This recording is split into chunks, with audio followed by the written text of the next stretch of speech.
စာတွေကိုအများကြီးဖိုက်သိတယ်ပါဇက်ဟာယဥမတိမြင်နေပါဏတ္တပြောတာအပွေးမြင်အပင်သိတယ်အသွေးမြင်အသွင်သိတယ်နော်ပုံတရံနဲ့အတွင်သရုပ်ခွဲခြားပြီးတော့ကြည်နိုင်တယ်ဆက်ဆက်ပြီးတော့သိနိုင်တယ်အဲ့ဒါတွေကဉာဏ်ပညာတွေပဲစာတွေအများကြီးဖိုက်အဲ့ဒီလိုသိနိုင်ပါတယ်လူတွေကိုပြောချင်ပါတယ်မိမိကိုယ်ကိုမြင့်အောင်မြင့်ညာစမ်းပါစာတွေကိုအများကြီးဖတ်ကြစမ်းပါအရင်ကလည်းဖတ်နေပါလိမ့်မယ်အခုလည်းဆက်ပြီးတော့စာတဲ့တဘိုးတိုးပြီးတော့ဖတ်ကြပါနေ့စဉ်နဲ့အမျှမြင့်တဲ့မြင့်လာပါလိမ့်နောက်တစ်မျိုးကကိုမြင့်ခြင်းစာဖတ်ခြင်းနဲ့မြင့်တင်ပါစိတ်ကောင်းရှိခြင်းဖြင့်မြင့်တင်ပါမစ္စာရီဖတ်ရင်တော်မှာပေါ့စိတ်ကောင်းမရှိရင်တော်ပြီမဲ့လို့မမြင့်ပါဘူးတော်ပြီးတော့အကျင့်မကောင်းရင်အဲ့ဒီလူတွေကလောကအတွက်ကောင်းကျိုးမရှိအန္တရာယ်တောင်ပေးနိုင်ပါလေလူတိုင်းကိုပြောချင်ပါတယ်စိတ်ကောင်းရှိကိုတူချင်းဘဝအတွက်လည်းစိတ်ကောင်းရှိရင်မြင့်မားပါလိမ့်မယ်လူတိုင်းကချစ်ခင်လိမ့်မယ်ယုံကြည်လိမ့်မယ်လေးစားလိမ့်မယ်အားကိုးလိမ့်မယ်အဲ့ဒီခါမှာမင်းဘာလို့အောင်မြင်လိမ့်မယ်ရောက်တဲ့နေရာမှာစိတ်ချမ်းသာလိမ့်မယ်ပျော်ရွှင်လိမ့်မယ်ကောင်းတဲ့စိတ်ကလေးထားချင်လောဘဒေါသမမာနမကြည့်သူများကိုကူညီပါစောင့်ရှောက်ပါ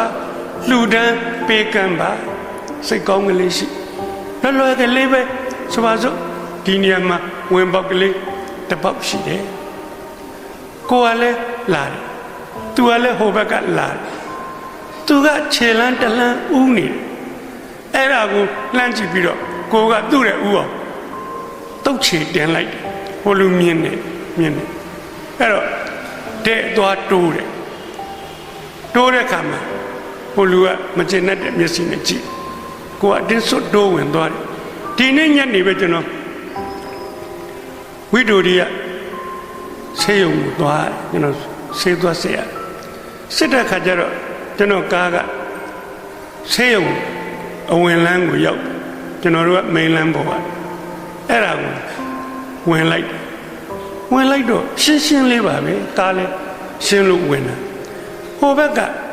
ထွက်မလို့လုပ်တဲ့ကားကကျွန်တော်တို့ကားဖြတ်ကွေးမှာထွက်ချင်းအချိန်ပြင်းစွာမောင်းပြီးတော့ကျွန်တော်တို့ကားရဲ့နဘေးကိုဝင်တိုက်မဲ့ပုံမျိုးနဲ့ကိုမောင်းတာရကျွန်တော်တပည့်ရပ်ပေးလိုက်ပါဩလူတွေစိတ်ထားလေညံ့လိုက်တာစိတ်မကောင်းပါဘူးသူ့စိတ်မကောင်းပါဘူး तू ကဥနေရင်လဲထားပါတော့ဥလည်းမဥရှင်းလို့ဖြတ်နေတဲ့ကားကိုအတင်းအရမလူကျွန်တော်တို့ကလည်းမခံကျင်စိတ်နဲ့လူတယ်ကွာဆိုတော့တိုက်ပါဘာဖြစ်လို့များလူတွေရဲ့စိတ်ဓာတ်တွေအဲ့လောက်ညံ့နေကြတာတော့အဲ့ဒီကိုပိုင်ကားကောင်းစားကြီးစီးနေတာပဲချမ်းသာပါလိမ့်ဆင်းရဲတာမွဲတေတာစိတ်ဓာတ်ပဲကုန်တိုက်ကြီးတွေမှာဈေးဝယ်တယ်ငွေရှင်းကောင်တာမှာအလူရဲ့ဝင်တိုးတယ်ပေးလိုက်စမ်းပါ तू ကတဲလောက်ဖြစ်နေတယ်သူတင်ကိုတင်တိုးရင်ရတာတောင်မှကိုကရက်ပြီးတော့ပေးလိုက်ပါသွားပါအဲ့လိုပေးလိုက်တာနဲ့အဲ့ဒီလူကလှည့်ကြည့်ပြီးတော့ပြုံးပြပါလိမ့်မယ်ဟောသူဦးစားပေးလိုက်တာကိုညတာပါပဲရဲ့ပြုံးလိုက်တစ်ဖက်သားပြုံးသွားရတယ်ဆိုရင်ဘလောက်မြန်ကောင်းလိုက်တယ်လေဗျာဒါလေးကပတ်စံတပြားမှမကုန်မဲနဲ့ကြီးကျယ်သောကုသိုလ်တွေပါပဲအဲ့ဒီလိုစိတ်ထားမျိုးကိုကျင်သားကြရင်မင်းဘယ်နာသွားဆင်ပြေလိမ့်မယ်မြို့တစ်မြို့အဝင်မှာဈေးဆိုင်လေးတစ်ဆိုင်ရှိတယ်တဲ့ဈေးဆိုင်မှာလေးတယောက်ဈေးရောက်နေလူတယောက်ကအဲ့ဒီမြို့ကိုပြောင်းလာရဈေးဆိုင်ကလေးဝင်မေးမင်းကလေးရဲ့ဥကဟိုဘက်မြို့တစ်မြို့နဲ့ဒီကိုပြောင်းလာဒီမြို့ကလူတွေကစိတ်ရင်းကောင်းကြရဲ့လားကွယ်ပေါင်းလို့တင်းလို့ဆင်ပြေပါမလားမေးဈေးဆိုင်မှာလေးကပြန်မေး ဦးလေးပြောင်းလာခဲ့တဲ့မြို့ကလူတွေရောစိတ်ရင်းကောင်းရဲ့လားပေါင်းလို့သင်းလို့အဆင်ပြေခဲ့ရဲ့လားမေးအဲ့ဒီလူကြီးကပြန်ပြောတယ်ဟိုးတယောက်မှစိတ်ရင်းမကောင်းအလကားလူတွေသိရုပ်မာတဲ့လူတွေအဲ့ဒီလူတွေနဲ့ကိုမနေခြင်းလို့ပေါင်းလို့သင်းလို့မကောင်းလို့ဦးကဒီမြို့ကိုပြောင်းလာဒီလူတွေစိတ်ပြက်လွန်းလို့မင်းကလေးကပြောတယ်စိတ်မကောင်းပါဘူးဦးလေးရဲ့ဒီမြို့ကြရင်လေအဲ့လိုလူတွေပဲဦးလေးတွေ့ရမှာပါညင်ညူပြီးမြို့ထဲဝင်သွားနောက်တစ်လားလောက်ကြာတော့လူတယောက်လာပြန်တယ်အဲ့ဇဲတယ်လေးကိုပဲမေးပြန်မင်းကလေးရဲ့ဦးကဒီမြို့ကိုပြောင်းလာရဒီမြို့ကလူတွေကစိတ်ရင်းကောင်းကြရဲ့လားပေါင်းလို့သင်လို့ဆင်းပြေးပါမလားရှင်းဤတူပဲမေးပြန်တယ်ဉာဏ်ပညာရှိတဲ့ဇဲတယ်မလေးကပြန်မေးဦးလေးကိုမေးပြရစေဦးလေးပြောင်းလာတဲ့မြို့ကလူတွေကစိတ်ရင်းကောင်းရဲ့လားပေါင်းလို့သင်လို့ဆင်ပြေရဲ့လားအဲ့လူကပြန်ပြောတယ်ဟိုးသိစိတ်ရင်းကောင်းကြတယ်မင်းကလေးရဲ့ပေါင်းလို့သင်လို့အလွန်ဆင်ပြေပါတယ်ဗျာဒီလူတွေကချစ်စရာကောင်းနေဗျာကျုပ်မပြောင်းနိုင်ပါဘူးဗျာလုပ်ငန်းတာဝန်ရပြောင်းလာတာပါဗျစေသမလေးကပြန်ပြောတယ်စိတ်မကောင်းမရှိပါနဲ့ဦးလေးရဲ့ဒီမျိုးကလူတွေလည်းဦးလေးတွေ့ပါလိမ့်မယ်စိတ်ရင်းကောင်းကြပါတယ်ပေါင်းလို့သင်လို့အဆင်ပြေပါလိမ့်မယ်တိတ်ကိုနဲ့ဆိုင်တဲ့အဓိပ္ပာယ်ရှိပါတယ်အဓိပ္ပာယ်ကတော့မင်းပေါ်မှာမူတည်ပါတယ်မင်းကရောက်တဲ့နေရာမှာဘသူကမှအကောင်းမမြင်ဘူးဘသူနဲ့မှမတည့်ဘူးလူတကာနဲ့ရံဖြစ်အေးနောက်တစ်မျိုးပြောင်းလဲမင်းအဲ့လိုပဲတွေ့မှာပဲမင်းကလူတွေကိုကူညီတယ်ချစ်ခင်တယ်လူတန်းပေးကမ်းတယ်လူတွေကမင်းကိုချစ်မှာပေါ့ဘယ်မျိုးရောက်ရောက်စိတ်ကောင်းရှိတဲ့လူဟာလူကောင်းနေနဲ့တွေ့ရတယ်ဆိုအဲ့ဒါပါပဲလူတွေစိတ်ကောင်းနှလုံးကောင်းရှိပါလို့ပြောချင်တယ်ကျွန်တော်ကမင်္ဂလာတုံးမှာနေတယ်ဟိုးရောက်လမ်းမှာယုံတဲ့ရတယ်လက်ထောက်ညွန်ကြားမှုဖြစ်တဲ့အထိကျွန်တော်တို့ကမော်တော်ကားမရပါဘူးဘတ်ကားတိုးစီရတယ်ကို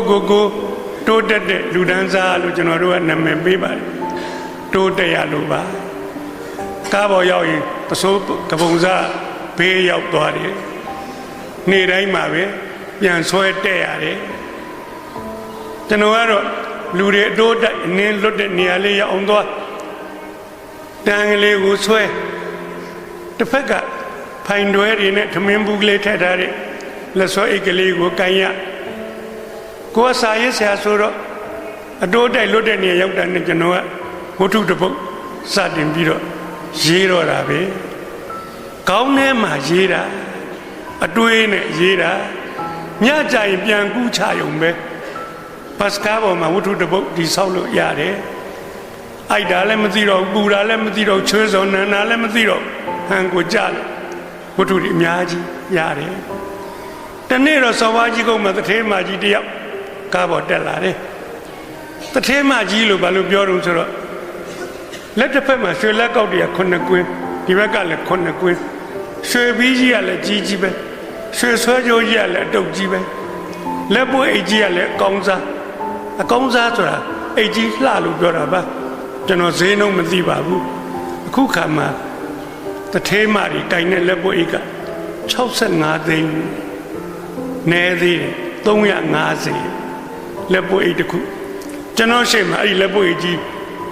ချိတ်ဆွဲထားရင်တော့ဘာမှတန်ဖိုးရှိမှာမဟုတ်ပါဘူးကျွန်တော်မှမသိပဲအဲ့ဒါလွန်ဆုံးတန်လာတောင်ကနန်းပေါ်သူ350ပေးရတာလက်ကားပဲလက်ကားမဖြစ်ချင်တော့ရေးထားလေဤလက်ပွေအိတ်350တန်သည်ဒါဆိုရင်ကျွန်တော်ထင်ကြည့်မယ်အဲ့လိုရေးမထားရင်တော့ကျွန်တော်မသိဘူးအဲ့လက်ပွေအိတ်ကြီးနဲ့ဟိုးမိတ်ကပ်ကလည်းအကောင်းစားပဲအကောင်းစားလို့ကျွန်တော်ထင်တယ်လို့နှခမ်းနီစိုးတောက်ကောင်းစားပဲone set အင်းညက်လို့ဟာတထေးမကြီးအမြင်မတော်လိုက်တာဘတ်စကားပေါ်တိုးတက်လာရပါလားနေ့စဉ်ဘတ်စကားစီးတဲ့ကျွန်တော်တို့ကဘေးကိုဖယ်ပေးကြတယ်သူအာနာကိုလိုဆင်းရဲသားချင်းကိစ္စမရှိ တထဲမှာကြီးဘတ်စကားစီးရတော့အားနာလို့ကိုလေးတွေကြုံပြီးတော့ဖယ်ပေးတယ်သူကတောင်းနဲ့ရင်ကော့ဝင်လာတယ်ခလဲလောက်ကြတော့ဘေးကခုံတစ်ခွက်ဒီဘက်အစွန်းလေးကိုကိုင်နေကိုင်မိတာနဲ့အဲ့ဒီမိမကြီးပြောတယ်မလေးပတ်စကားမြန်တစ်ခါမှမစီးဘူးပါဘူးချွေးစော်တွေကလည်းနံလိုက်တာစိတ်ပြက်ဖို့ကောင်းနေဟာဖယ်ပေးမိတာမှားသွားကျွန်တော်တို့စော်ကားတယ်ကျွန်တော်တို့ကနေတိုင်းစီးရလေသူကအဲ့လိုကျွန်တော်တို့နေတိုင်းစီးတဲ့လူတွေအားမနာဘူးကျွန်တော်တို့ကသူ့ကိုအားနာလို့ဖယ်ပေးတယ်သူကကြတော့ပတ်စကားမြန်တစ်ခါမှမစီးဘူးပါဘူးချွေးစော်တွေကနံလို့စိတ်ပြက်စရာကောင်းလိုက်တာ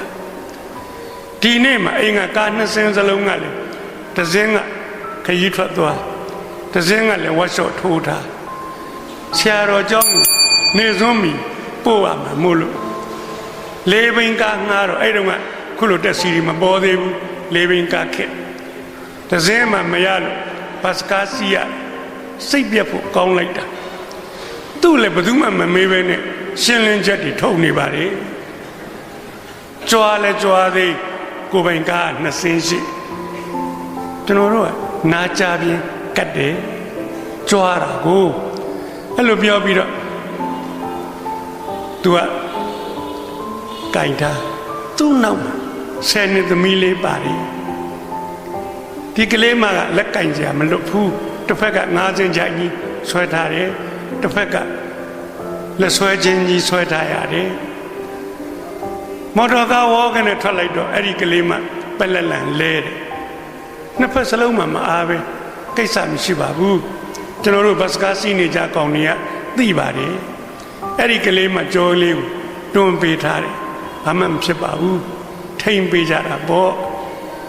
နောက်ရှေ့ကမှတ်တိုင်ကြတော့ဘတ်စကားဝေါကနေဝင်ပြီးတော့ဘရိတ်ကိုနင်း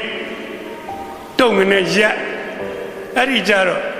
ဒီကလေးမကျွန်တော်တို့လည်းမကူနိုင်ဘူးရှေ့ကိုဟတ်ထိုးဖြစ်တထဲမကြီးရဲ့ဖင်ကိုဝင်တိုးဟဲ့ဘယ်နဲ့ကြောင့်လူတိုးနေတာတော့ကလေးမလေးကိုငေါက်တယ်တိုးမှာပေါ့သူ့မှာလက်နှစ်ဖက်စလုံးကင်ကြမရှိဘူးလေမတိုးစေချင်တခုသူကူကင်ပေါ့မကင်ဘူးအဲ့ဒါနဲ့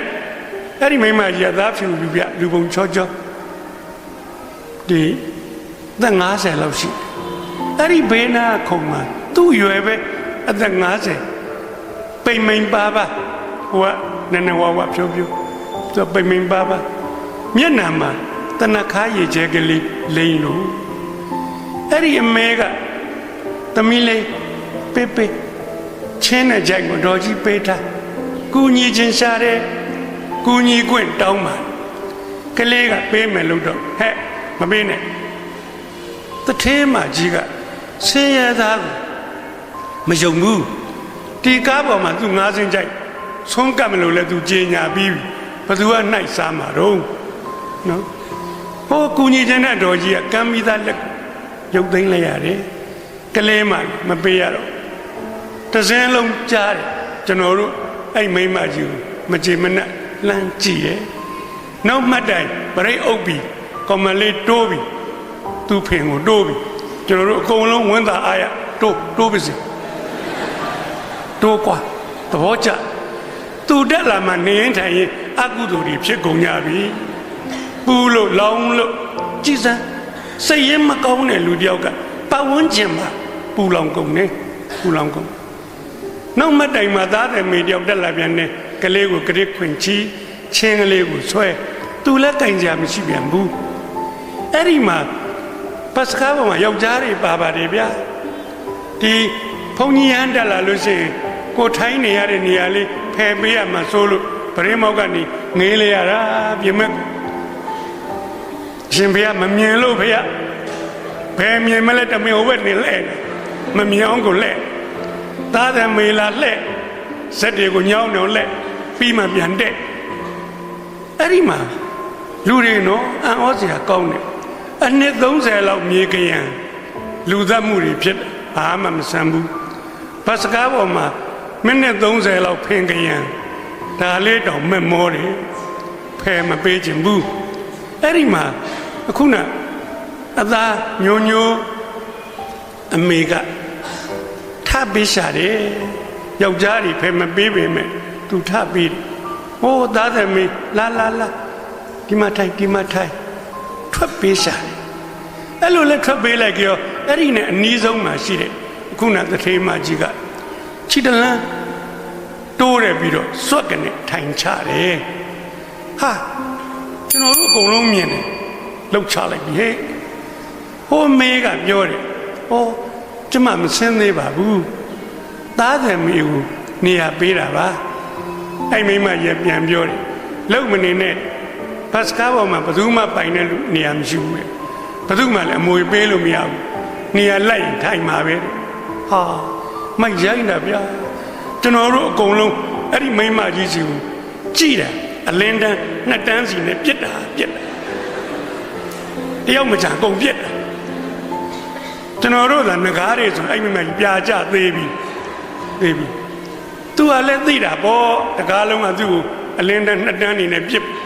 သူ့မှာလည်းနှစ်တန်းရှိတယ်အဲ့ဒါနဲ့ကုန်လက်ပြန်ပြစ်တယ်ဟာဘတ်စကားပေါ်မှာစပွဲခင်းနေကြတယ်ဖြစ်နေကြတိုက်အဲ့ဒီမှာတစ်စင်းလုံးဒီမိမယူမကျေနပ်ဘူးဗျာမုန်းအဲ့ဒီမှာလူတယောက်ကသူ့အမတန်မောတဲ့နေရာကလေးကိုထပ်ပြီးမတထဟိုသားတယ်မေးလာဒီမှာထိုင်မာရီကြောရီနဲ့သားတယ်မေကိုမာကျင်တာမဟုတ်ဘူးဟိုမိမကြီးကိုမာကျင်တာအဲ့လိုပြောပြီးတာနဲ့အဲ့မိမကြီးစုမျက်စောင်းထိုးလိုက်သေးမိမကြီးလည်းပြန်ထိုးအလုပ်ကိုရှုပ်နေတာပဲလူငယ်တယောက်ကထပြန်မတရက်ဟိုအမေလားကျွန်တော်နေရာမှာထိုင်အမေကစိတ်ရင်းကောင်းတယ်ဆိုတော့ဟိုမိမကြီးစိတ်ရင်းပုတ်တယ်ဒီကောင်လည်းဖင်းတနေရဆုံးခံပြီးလို့ရပြီးတော့မှအဲ့ဒီမိမကြီးကိုအလင်းနဲ့လှမ်းပြေးမိမကြီးပြန်ပြေးစဉ်းစားကြည့်ပါနော်ဒီမိမကြီးဟာသူ့ကိုယ်သူပြင်ထားလိုက်တာ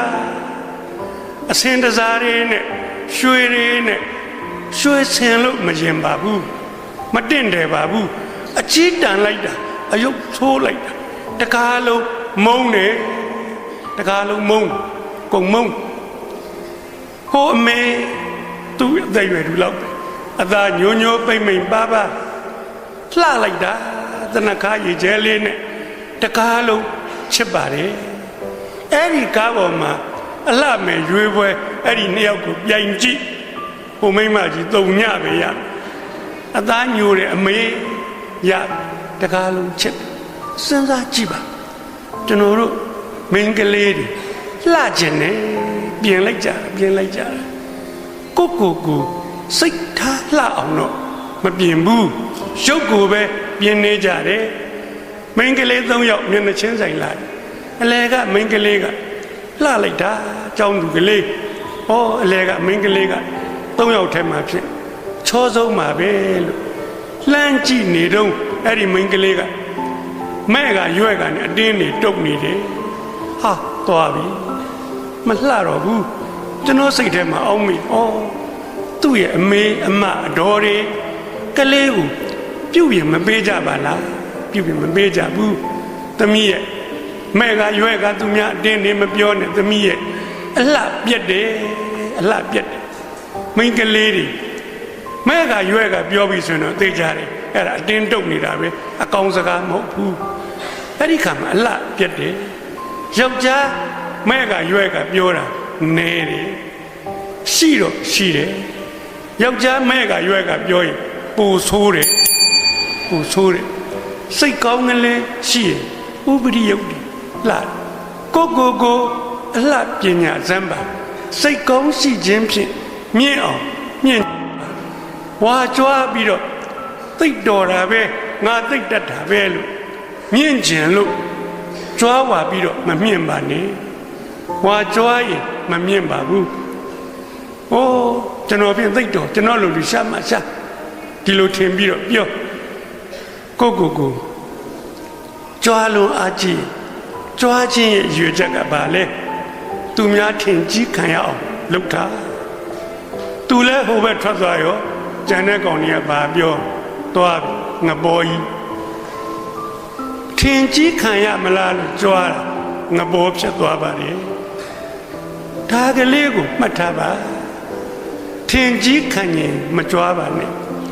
နှိမ်ချရင်ထင်ကြီးကျွန်တော်ကတက်ဆိုကျောင်းသားတို့ကတက်ကတူဗော်လီဘောမှာလေကျောင်းကလက်ရွေးစင်မှာပဲကျွန်တော်ကြွားတာမဟုတ်ပါဘူးငပေါ်ကြီးဖြစ်သွားမှာဆိုလို့ဟုတ်ပြောချင်တဲ့ရည်ရွယ်ချက်ရှိအဲ့ထဲမှာကျွန်တော်လိုပဲကျွန်တော်တို့ကရပ်မျက်နှာစမက်ရှာပေါ့နော်စမက်ရှာပေါ့ဟိုမကြရင်တော့ကမှငိမ့်စားယူသွားတဲ့ရဲချုပ်စိုးဝင်းကိုစိုးဝင်းပေါ့နော်ဦးစိုးဝင်းပေါ့ရဲချုပ်ဦးစိုးဝင်းသူကရမမြင်ပါဘူးသူက lifter ကျွန်တော်တို့ရဲ့ lifter သိတော့ပါအရမမြင်မဲနဲ့သူ့ကိုမန္တလေးတိုင်းလက်ရွေးစင်ထိရွေးရပါတယ်တော်လွန်းလို့နောက်တော့ရဲချုပ်ဖြစ်သွားတယ်အဲကျွန်တော်တို့အသင်းနဲ့မာရီကျွန်တော်တငယ်ချင်းတယောက်ရှိသေးတယ်ဒီကောင်သိကြွားတာပဲတော်ပါတယ်ဗော်လီဘောကိုရိုက်အောင်ဟိုဘက်ကိုကျသွားလို့ရှိရင်အဲ့ဒီကောင်ရိုးရိုးမနေဘူးမှတ်ထားသေသွားမယ်ဘာမှတ်အဲ့လိုပြောပြီးသူကရင်ဖွင့်ပြီးတပတ်လျှောက်တယ်ဝါလူတွေကကြီးရဲ့ဘာဖြစ်တာတော့ငပေါ်ကြီးလို့ပြောတာအဲ့ဒီကောင်လည်းမမှတ်ဘူးနောက်တစ်ခါရိုက်အောင်သေသွားမယ်လျှောက်ပြန်ဟောကနေကြီးကျွန်တော်တို့ထဲမှာနှခမ်းမွေးကားကြီးနဲ့သူ့ကိုအားလုံးအဘလို့ခေါ်တယ်အသက်တူတူပဲကျွန်တော်တို့နဲ့နှခမ်းမွေးကြီးကြောင့်မလို့အဘနဲ့တူနေတယ်ကြီးပဲနှခမ်းမွေးကြီးသူကဒီကျွန်တော်တို့တောင်ပြုံးပွဲမရယာမှာသွားရိုက်ကြတော့မရယာသိချက်တာပဲအဲ့လူယူတော့အများကြီးပဲကွင်းပြည့်ကြည့်ကြတော့မကစားခင်တိုင်းနဲ့သွေးပူလက်ချင်ကန်လုံနေကြသူများရိုက်ချတယ်ဘောလုံးနေပြည့်ပြီးလိုက်ကောက်ချတယ်အဝေးရောက်သွားလိုက်ကောက်ပြီးရင်သူရိုက်မပြပါဘူးသူများပြန်ပေးလိုက်သူဘောလုံးကောက်ဖို့ခေါ်လာတဲ့လူကြနာနောက်တော့မရယာလူတွေကအော်တယ်အဘတစ်ချက်လောက်ရိုက်ပြပါဝိုင်းခိုင်းတဲ့ခါကျသူကောက်လာတဲ့ဘောလုံးလေးကို lifter ကိုစိုးဝင်းကိုပေးလိုက်ကိုစိုးဝင်းကမြောက်ထောင်ပေးလိုက်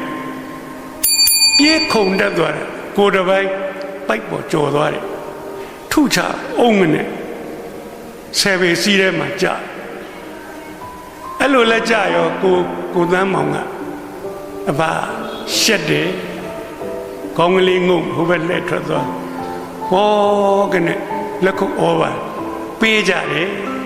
သူကတော့ချီးမွမ်းမှာစိုးလို့ကောင်းကလေးငုံသွားတော့ချစ်ခင်စွာအားပေး